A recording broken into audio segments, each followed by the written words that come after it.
प्यारे बच्चों, आज हम संविदा शिक्षक वर्ग 3 एमपीटेट के कुछ क्वेश्चनों के बारे में पढ़ेंगे। आप सभी को संविदा शिक्षक वर्ग 3 की परीक्षा की हार्दिक शुभकामनाएं। यदि अभी तक आपने हमारे चैनल को सब्सक्राइब नहीं किया है तो कर लीजिए। प्रश्न पहला, संख्या 16 को रोमन रूप में लिखिए। तो रोमन अंकों में आप जानते हैं कि जो अंतर्राष्ट्रीय अंक हैं, 1 को हम फर्स्ट के रूप में, 2 को सेकंड के रूप में, 3 को थर्ड के रूप में, 5 को भी के रूप में, 10 को एक्स के रूप में, 50 को एल के रूप में और 100 को सी के रूप में लिखते हैं। अब जब हम कोई रोमन संख्या लेते हैं और बड़ी संख्या लेते हैं और उससे हमें कम चाहिए पड़ता है तो बाईं ओर और अधिक चाहिए होता है तो दाहिनी ओर लिखते हैं। जैसे 16 को हम लिख सकते हैं 10 के रूप में 10 धन 5 धन 1 या 10 धन 6 भी हम लिख सकते हैं। तो 10 हम x के रूप में लिखेंगे और 6 को आप जानते हैं v और फर्स्ट के रूप में लिखेंगे, इस तरह vi के रूप में। तो हम जो 16 है उसको हम x vi के रूप में लिखेंगे। मान लीजिए कि हमें 14 होता तो यहाँ तो 10 रहता, लेकिन 14 को हम यहाँ पर 5 धन 1 ना लिख के क्या लिखते, 5 ऋण 1। तो अब 5 से 1 कम है तो v लिखेंगे और v के पहले हम फर्स्ट लिखेंगे, यानी x। अब x 14 है तो 10 ले लिया हमने x। अब 4 के लिए हम क्या लिखेंगे, v और फर्स्ट को हम इसके पहले बाईं ओर लिखेंगे। तो कम के लिए हम बाईं ओर और अधिक के लिए हम दाहिनी ओर। जैसे मान लीजिए 11 लिखना है तो हम 10 लिखेंगे और उसके आगे एक फर्स्ट लिख देंगे तो हमारे पास 11 आ जाएगा। लेकिन 9 लिखना है तो 10 से कम है, कितना कम है, 1। तो हम 10 के लिए x लिखेंगे और आगे हम फर्स्ट लिख देंगे तो 9 हो जाता है। तो इस तरह है रोमन अंक में कब बाएं तरफ लिखते हैं जो रोमन संख्या है बड़ी, और कब दाहिनी तरफ, ये हमने आपको समझाया।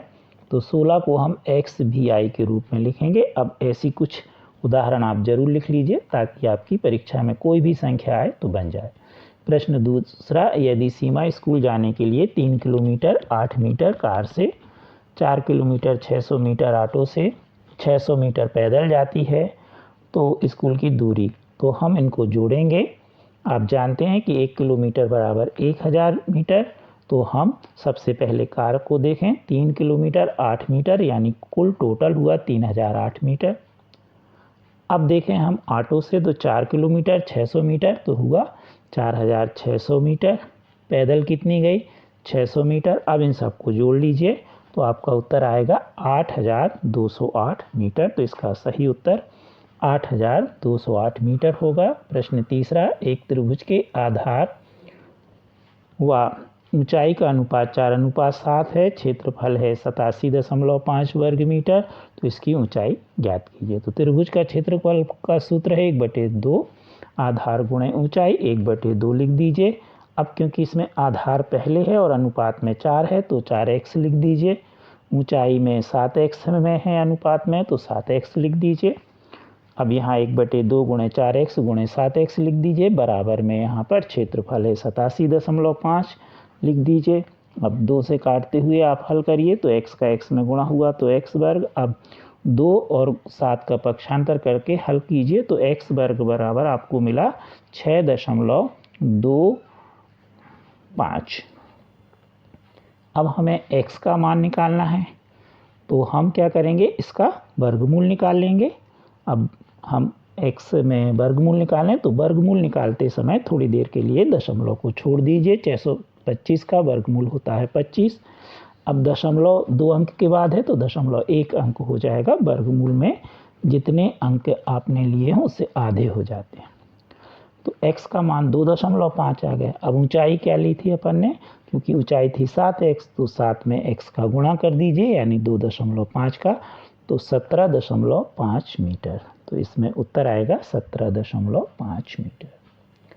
अगला प्रश्न है, यदि m/n बराबर 12/10 तो m वर्ग धन n वर्ग बटे m वर्ग ऋण n वर्ग का मान क्या होगा। तो सबसे पहले m/n बराबर आपको दिया है 12/10। अब दोनों तरफ वर्ग कर दीजिए तो m वर्ग बटे n वर्ग बराबर 12 का वर्ग बटे 10 का वर्ग, या दूसरे शब्दों में m का वर्ग बटे n का वर्ग बराबर 144 बटे 100। अब इसमें हम नियम लगाएंगे, तो इसमें हम नियम लगाएंगे योगांतरानुपात नियम। योगांतरानुपात का मतलब क्या है कि अंश को हम हर को हम अंश में जोड़ेंगे और नीचे हर को हम अंश में से घटाएंगे, चाहे अंश में से घटाओ चाहे हर में से। तो यहाँ पर हम बाएं पक्ष में करेंगे तो m वर्ग धन n वर्ग हो गया अंश, अब नीचे घटा दिया, जोड़ दिया तो योग, और नीचे घटा दिया तो अंतर, तो हो गया योगांतर m वर्ग ऋण n वर्ग। अब इसी तरह दाहिने पक्ष में करेंगे 144 धन 100 बटे 144 ऋण 100, हल करने पे आया 244 बटे 44, हल करिए तो आएगा 61 बटे 11। तो इसका सही उत्तर आपका होगा 61 बटे 11। इसी तरह आप योग अनुपात का भी करिए, अंतर अनुपात का भी करिए, एकांतर अनुपात का भी कर लीजिएगा। प्रश्न 5वां 6 सही 2/3 घंटे और 1 दिन को सरल अनुपात में बदलिए। जब भी अनुपात में बदलना हो तो जो भी राशियां आपको दी हैं ये एक ही मात्रक में या सजातीय एक जैसी होनी चाहिए, मात्रक इनके अलग अलग नहीं होने चाहिए। तो यहाँ पर मात्रक है समय का घंटे में और यहाँ है दिन, तो हम दिन को घंटे में बदल लेंगे। तो सबसे पहले 6 सही 2/3 घंटे बरा अनुपात 1 दिन। अब दिन को हम घंटे में बदलें तो 24 घंटे होते, तो हल करिए इसको, तो आप इसे विषम भिन्न में हल कर लीजिए तो आया 20/3 घंटे बराबर, अब ये अनुपात में तो यहाँ एक दिन को हमने 24 घंटे लिख दिया, 24 को हमने 1 बटे करके लिख दिया, तो हो गया 20/3 घंटे अनुपात 24/1 घंटे। अब अनुपात को हम भाग के रूप में लिख देते हैं, तो हमने यहाँ भाग के रूप में लिख दिया।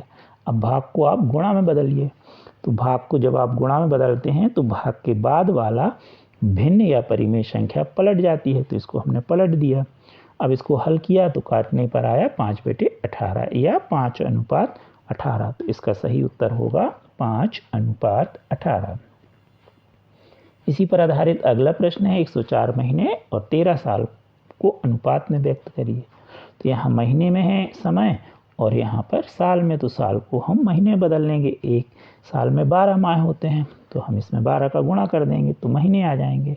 तो 104 महीने अनुपात 13 साल बराबर 104 अनुपात 13 गुणे 12, तो ये महीने में बदल गए, महीना महीना हो गया, दोनों में एक सा हो गया।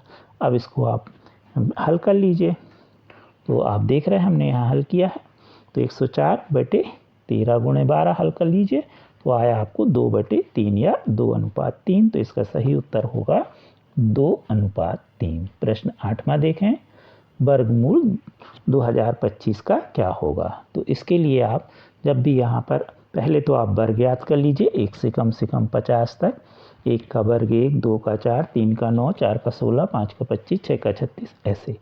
तो अगर 50 तक याद होंगे तो बहुत सरल रहेगा, तो सीधे आपको 45 का वर्ग होता है 2025, इसलिए इसका वर्गमूल 45।